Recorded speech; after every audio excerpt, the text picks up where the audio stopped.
This is a THW sensor, temperature, water, and humidity sensor. And these you want to put in places that are generally dry.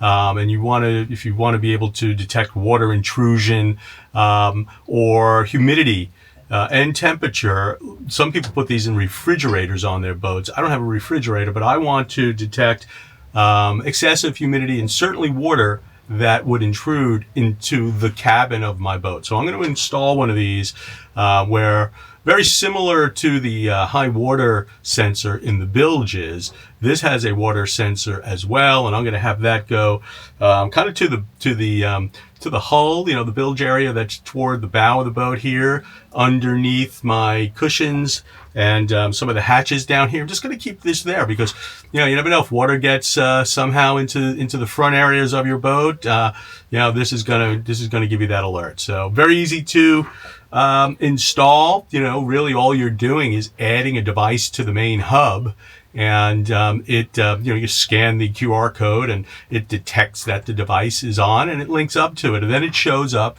in your app and you're off and running in terms of monitoring your boat. Let's put it in.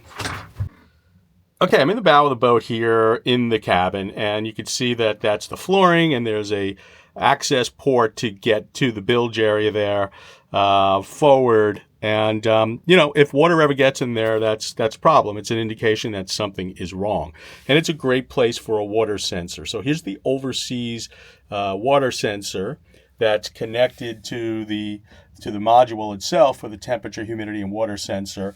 This is going to be mounted somewhere down there, and you know, somewhere out of the way, and in an area that would be suspect if there was water at its height.